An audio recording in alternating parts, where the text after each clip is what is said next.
Yeah, but it's sim, innit? Nah, but it's arcade, man. But nah, it's sim because, like, it made sense, innit? That was a sick counter combination. Nah, man, but it didn't make sense because in real life, you can't even throw that combination. But how did he throw the leg kick from there? It was too close. But how did he throw a teep kick from there? It was way too close. You can't even lift your leg up in that range. Yeah, but man, that sick body shot, bang, took him out one punch. But how did he take me out with one punch, man? I've been smashing him the whole fight and then he just got me with one punch. It doesn't make sense, man.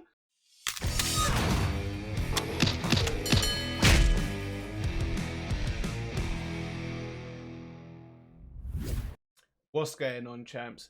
This video is all about sim versus arcade. I've seen these two topics, or rather this topic, been, going around the internet for quite some time now, ever since UFC is what it is. People are arguing they need a simulation game. Other people are saying simulation isn't possible. Other people are saying there needs to be a balance in between.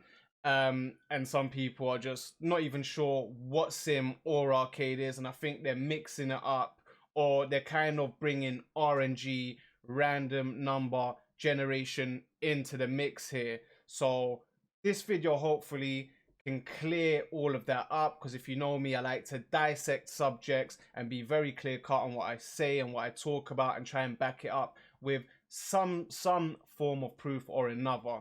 So let's get into it. So in this video, I'm just going to give you a quick intro in a nutshell which each topic is, because I do feel there's a bit of confusion, so I'll be very clear about which one is. You've got sim, you got arcade, and then you got RNG, which I believe people kind of mix up between the two. They are all separate. RNG is actually something that you can put into a simulation game or an arcade game, so try and not to get that mixed up between the two. Following the intros, we're going to go into actual breakdown, so breaking down some examples of what is arcade, what is sim, and one or two, or what is RNG furthermore. And then after the breakdown, we'll go into a few quick comparisons, and after that, we're going to go through some pros and cons and weigh them up and see which side we're going to lean towards. And hopefully by the end of this video, you guys can let me know your thoughts and how you analyze sim and arcade, and your thoughts on what you prefer in the comment section below. Okay, so let's start with simulation.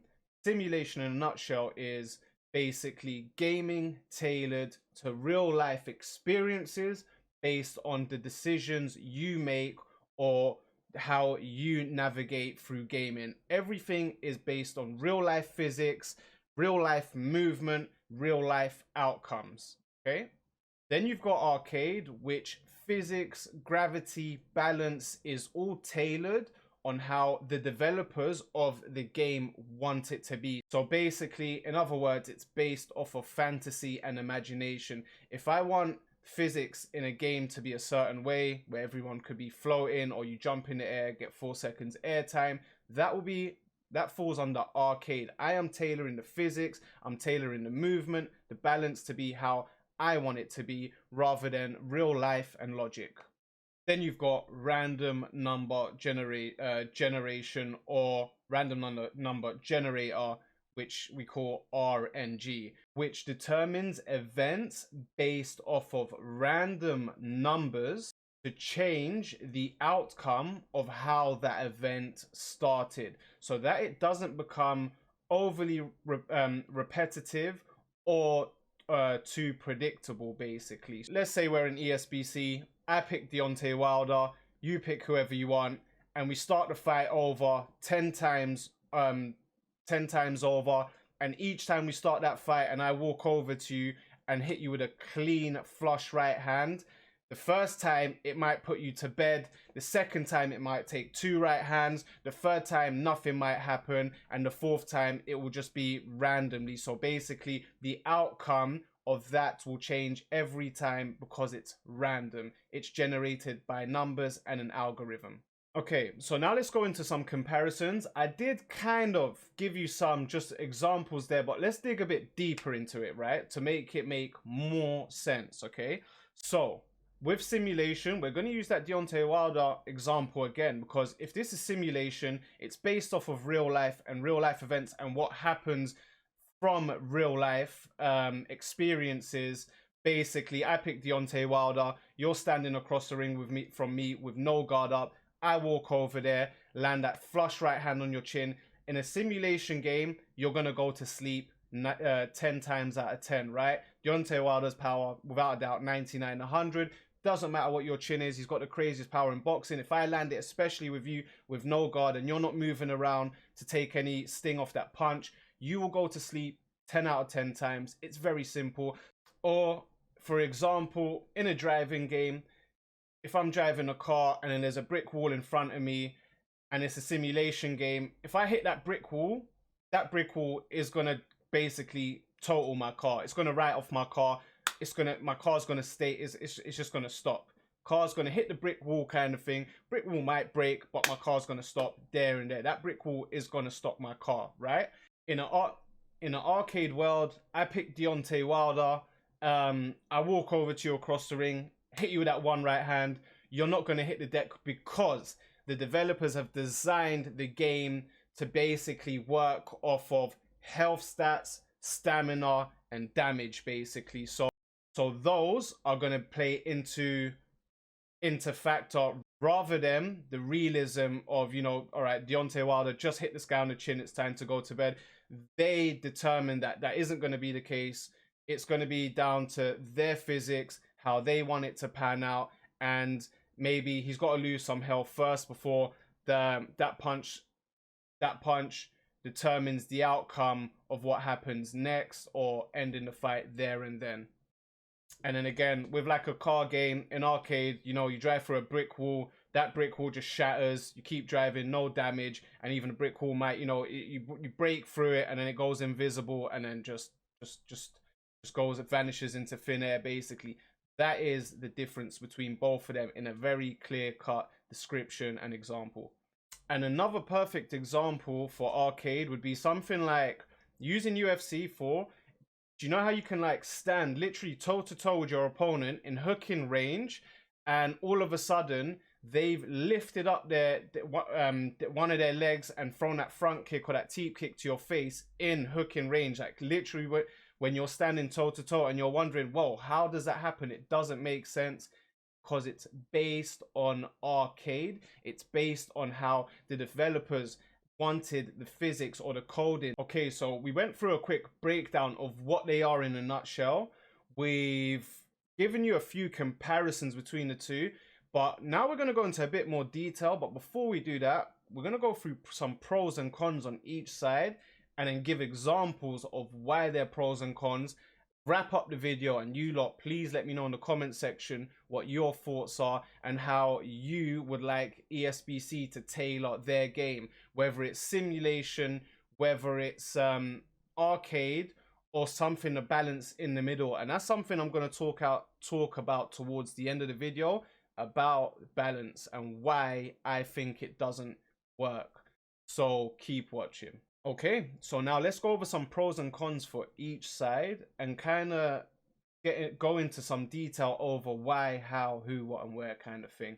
A pro for simulation, right off the bat, the most obvious one for me personally, everything is based off of logic. Everything is based off of what you think would happen in real life. So I don't have to go out of my way to have to learn certain mechanics because developers tailor the game off of their own imagination. I don't have to get into their brain cells. I don't have to tap into their mind and learn what they want me to learn. I just got to learn that this is what would happen in real life. This is the logic of it, whether that's driving a car, whether that's, you know, jabbing or throwing a certain punch and countering back with something. I don't have to overthink that. I just go with logic rather than fantasy. So that's a pro for me when it comes to simulation. With that being said, now a con for that, a counter or a con with that would basically be, because it's based off of logic, that means less room for creativity now, because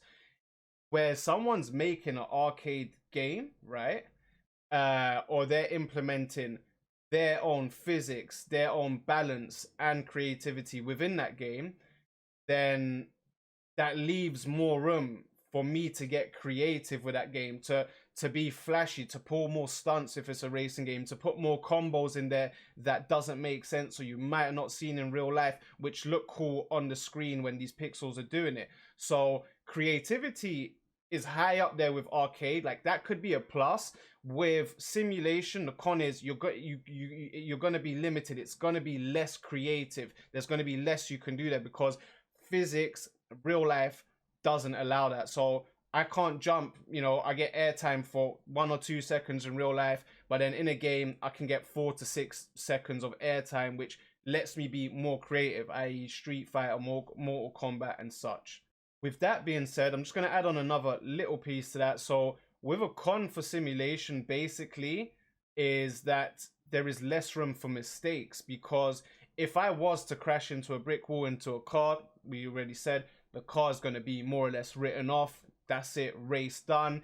If I'm in a fighting game and I've left my body open, someone hits me to the body there, stamina is drained. There is no such thing as, like, trying to get your max stamina back. You're going to be hurt, ribs might be broken, and basically before you know it, your head health is there, it's early into the fight kind of thing, but someone's literally sucked all the stamina out of your gas tank with one punch. You're gonna be in trouble, because there's basically 9 times out of 10 you can't be able to come back from that. The writing's gonna be on the wall. So less room for mistakes. With arcade, you can make plenty of mistakes because you've got a head health. You've got a bar of head health there that, it's on certain points, certain things will happen. The events will happen as your health depletes, or you can crash through brick walls about 10-15 times before the damage starts to kick into your car. So you can make those mistakes, get away with it, and carry on playing. With simulation, everything is, again, because it is based on real life outcomes, decisions, and entities. Any car I do pick, I'm gonna expect it to feel very different, drive very different, handle very different. Same with fighters. I'm expecting fighters to be very unique to their style, whether that's throwing combinations, countering, or pressure fighting. Like, if it's a simulation, I know I wouldn't be able to pick a counter puncher and then use them as a pressure fighter, which, shouldn't be the case. But in arcade games, you can get away with that. You can break those barriers because it's how you determine on how you want to choose that fighter. I do understand stats are there, but again, you can still use that as long as you've got a certain amount of stamina. You can string certain amount of punches together, and you can get creative with your combinations and how you flow and throw things within that fight. Whether when it comes to simulation, that's not actually going to be the case, because the game won't allow it, because it's based on real life and real styles of fighting. Now here's one I haven't really heard too much people talk about, but a lot of people, or there's a handful of people that want full sim fighting games, totally realistic fighting games.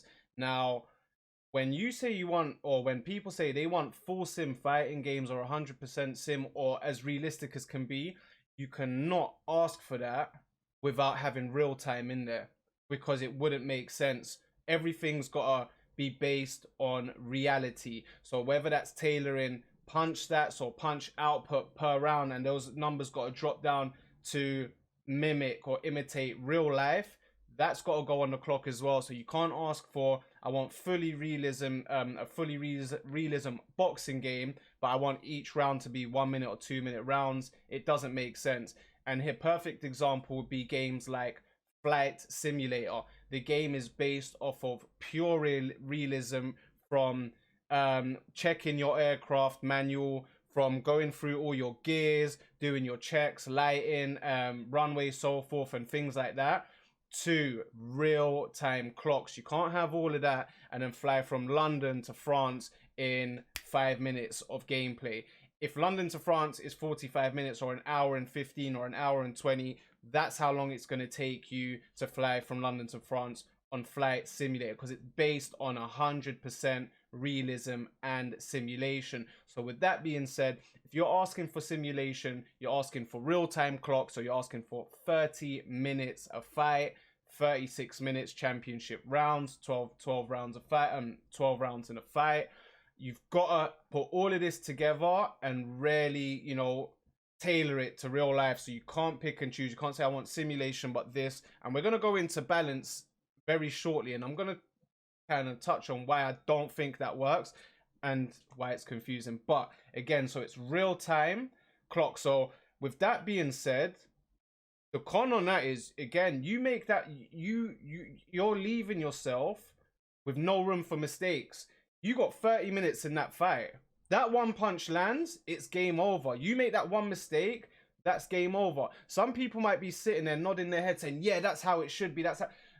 But no one's perfect. That will become very frustrating because eventually everyone will be on the end of it.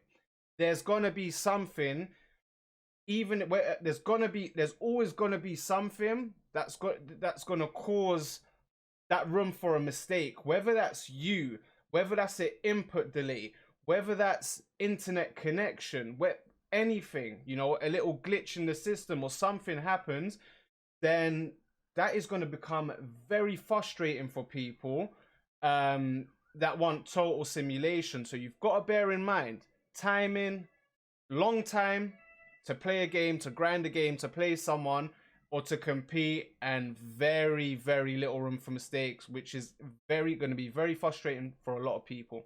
So with that being said, imagine a 30-minute fight. Someone gives you the perfect body shot. Your stamina is gone. And they're literally just trying to have fun with you in the ring. There's like practically nothing you can do, or you're feeling very vulnerable and helpless.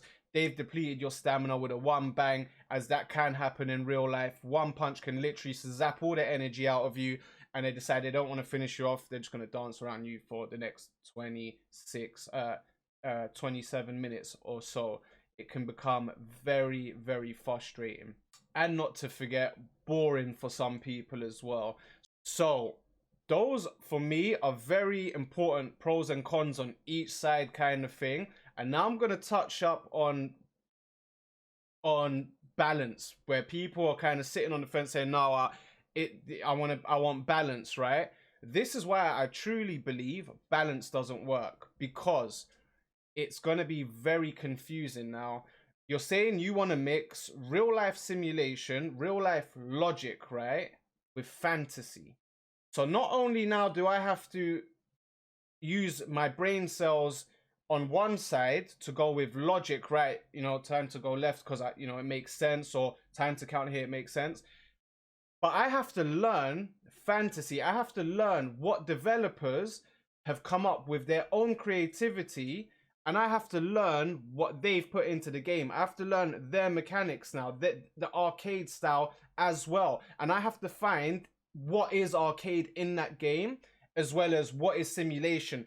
And then kind of split them up, but put them together at the same time. It becomes very confusing, and then it becomes a case of, well, so this was so fake. Oh, I like this. This looks so realistic. That felt so cool. But damn, how did that happen? This game is fake. So it becomes confusing, and you don't know what is arcade or what is simulation. And it takes a lot of time to learn and to separate them, but use them together at the same time, basically, which can become very confusing and frustrating and lead people to believe games are broken or games have been bugging out. But really and truly, it's because developers tried to mix the two together to make it seem realistic, but at the same time as fun as possible.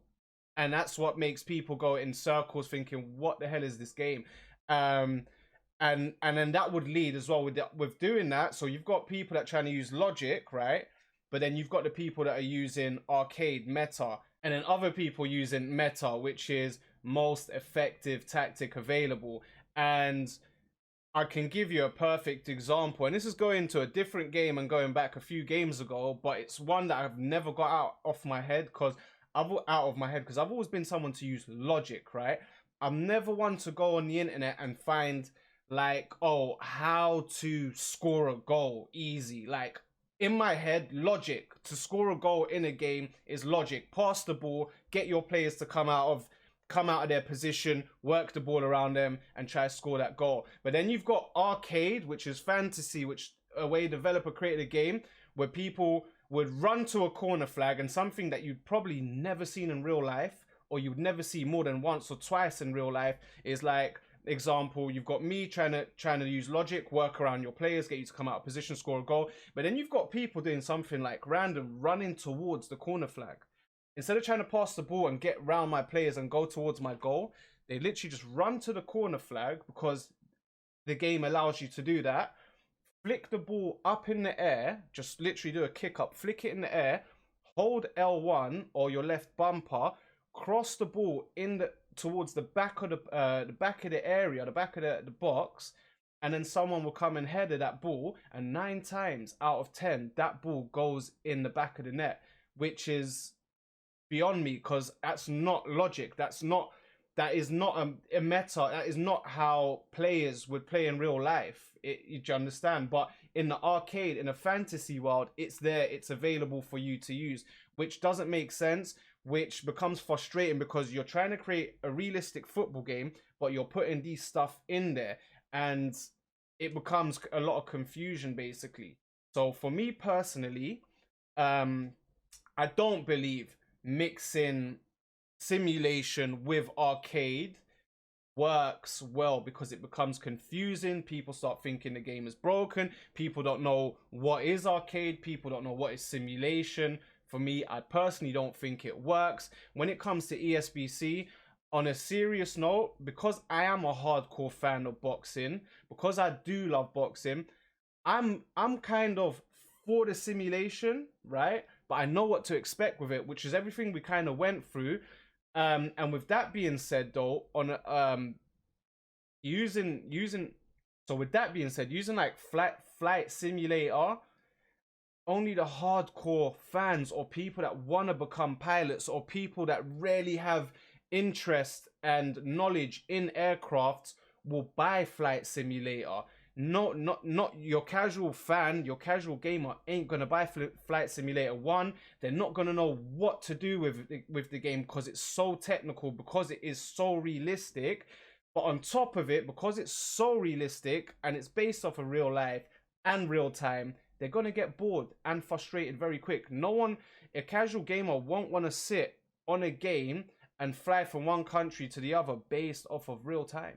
So when it comes to the ring, there's going to be a lot of people that won't really want to play the game play one person every 30 minutes or for 30 minutes if it comes to a points decision in those fights. And with arcade, I mean, arcade is there to be fun, i.e. like Mortal Kombat, Street Fighter. There is nothing simulation about those games. Absolutely zero. They redefine graphics. They break the law of graphics. You could literally float in the air, get some airtime for 3-4 seconds. Someone can combo you up as you're coming down. You get comboed up again. You go back flying into the air and come back down again. You can throw 15, 20, 30 hit combinations, no problem. So arcade is there to be tailored to have fun. It's an arcade game, right? Where simulation is there for logic, for real life.